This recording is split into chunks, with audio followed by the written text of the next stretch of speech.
How's everybody today? Good.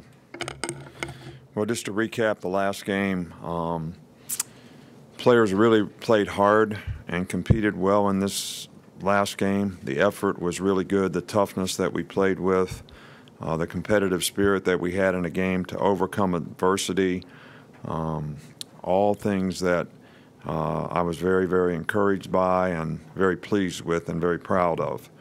The execution, play in, play out, fundamentally, not what we want it to be, not what it needs to be, and certainly this leads to a lack of consistency, whether you're playing offense, defense, or special teams. And the fact of the matter is we didn't make as many errors as they made in the game, which was probably the difference in the game, whether they were special teams or whatever you might want to call it.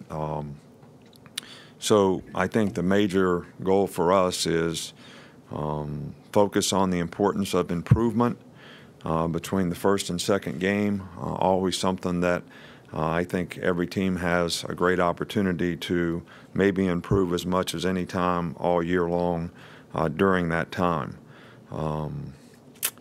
Players of the week, I think you got that information. Some injury updates. Christian Miller and Terrell Lewis will be out for the year. Both of them have season-ending surgeries coming up. Rashawn Evans and Anthony Jennings both have, I would call them, significant injuries that won't be long-term, and we would just list them as questionable. So they'll be day-to-day, but uncertain as to when they'll be able to come back and play. We're hopeful that it'll be sooner than later. We're looking forward to coming back and playing at home. It's a great opportunity for our players. I know how much they love playing in Bryant-Denny Stadium. Our fans are always very supportive. The passion, energy, and enthusiasm is, something that's special in college football, and we always look forward to that. On another note, Mike Loxley, our wide receiver and assistant offensive coordinator, family tragedy, his son was killed. I just want everybody to understand that our thoughts and prayers go out to Mike, Ms. Kia, and the entire Loxley family over this tragedy, and we'll do everything that we can to support Mike and his family in this, time of tragedy. Fresno State, Jeff Tedford is one of the best coaches, I think, offensively in the country, and was a head coach at Cal for many, many years, won lots of games, went to lots of bowl games, and Fresno returns lots of starters, 9 on offense, 6 on defense, a couple specialists. So this is a much, much improved team. They played really, really well and looked really good in, their opening game where they scored 66 points and shut the other team out. They got a good quarterback. They got a couple good receivers. They got some good players on defense. So, this is going to be a different kind of challenge for us, and something that our players have to respond to, because this is a much, much improved team. Coach, we'll start up here. Mark. Just with losing 2 of your outside linebackers, what does that mean for guys like Dylan Moses and some of the other younger guys? How much are you going to push them in these next coming weeks? Well, it means what it means. I mean, when we lose 2 guys, the next 2 guys have to step up. It creates opportunities for other people in the program. We're going to have to take some of the younger guys that we have and try to develop them, more quickly. We hate it that we lost these players. They're both good players. They both made significant improvement. They both played well in the game.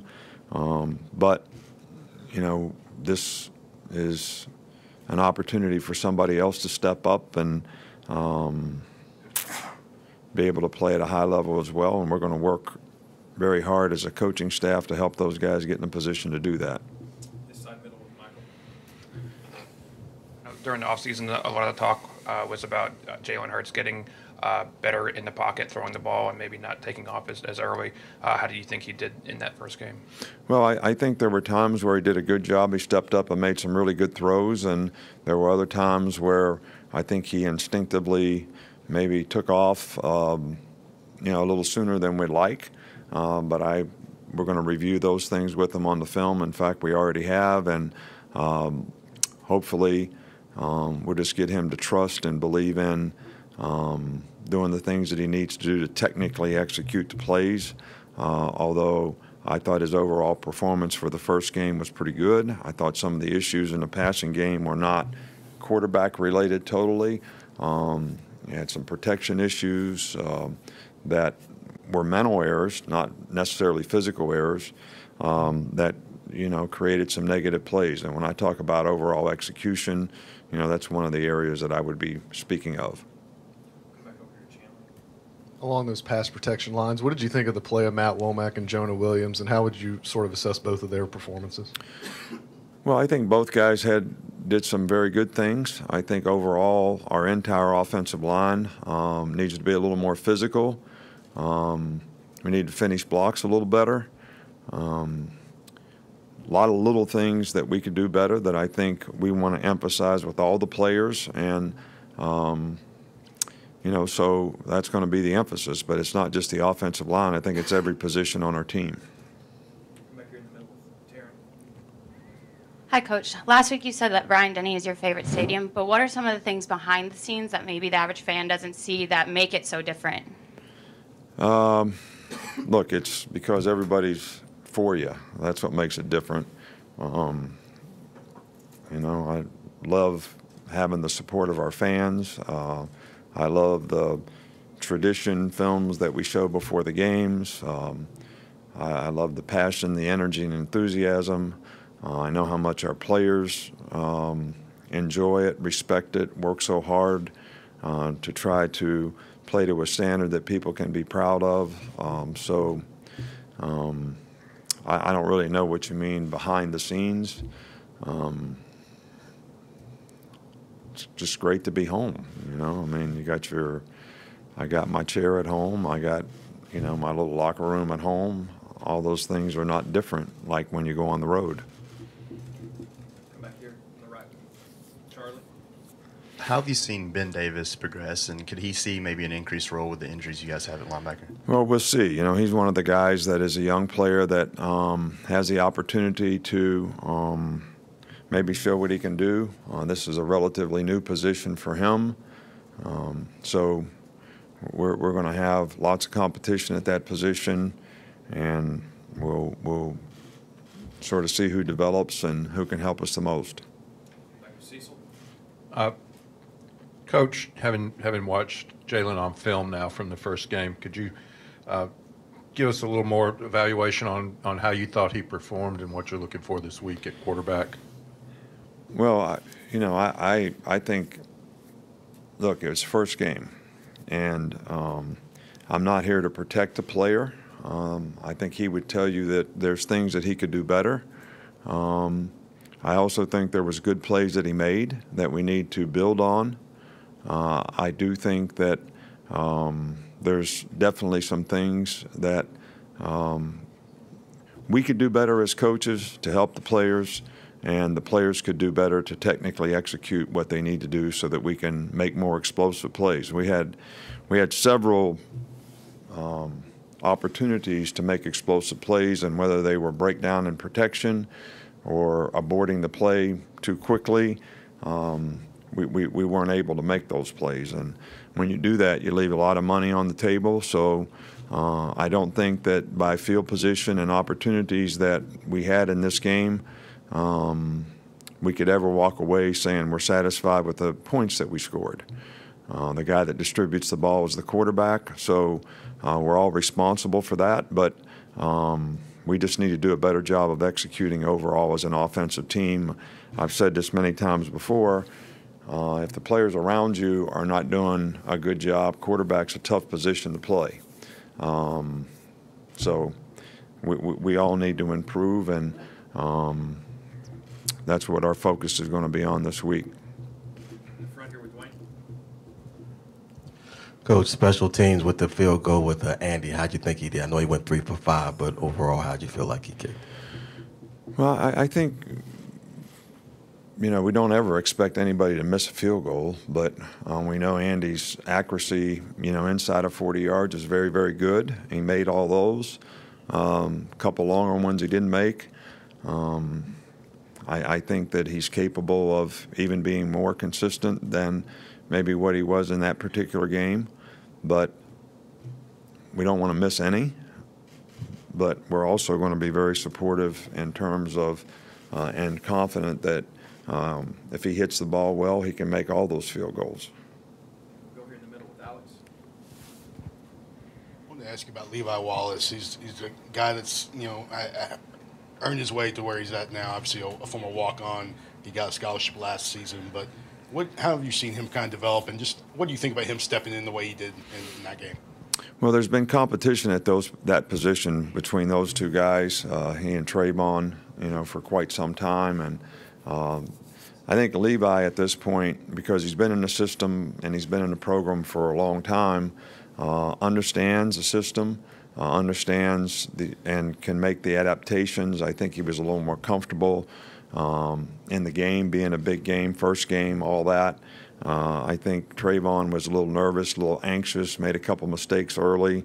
But I think it's important that both those guys can play well for us, and that's going to be our goal. But I thought Levi did a really good job in the game. Two more, Coach. We'll start here for the CW. What do you think of Damian Harris' performance on Saturday, and how important is it for you guys to have a well-rounded running back like that who can do it all? Well, Damian played really well in the game, not only as a running back, not only when he had the ball, he played really well without the ball, and he played really well in special teams.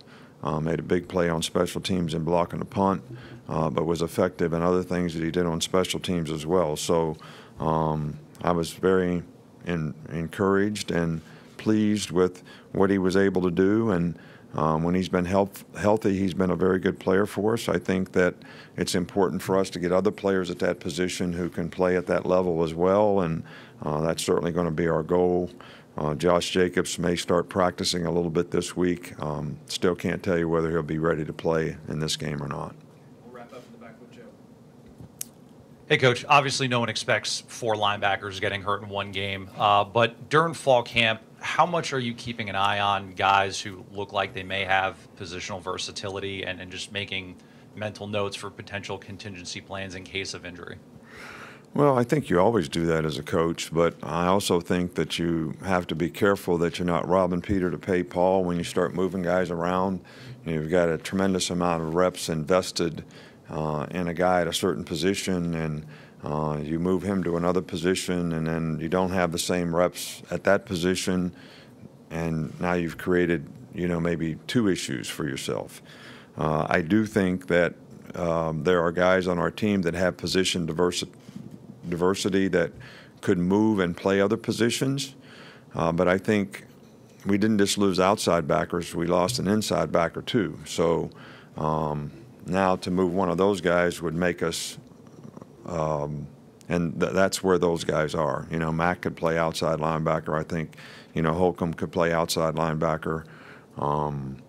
But if we move them now, then now we've created another issue for us at another position. So, you know, we have some young players that we think can develop. Obviously, they don't have the experience, but we've played young players here before, and you know, we won a national championship with Minka and Ronnie Harrison playing when they were freshmen the whole time in the secondary. So we feel like some of these guys can make a contribution, and we need to develop confidence, and so they have a good understanding of what's expected of them to do when the game comes. Thank you, Coach.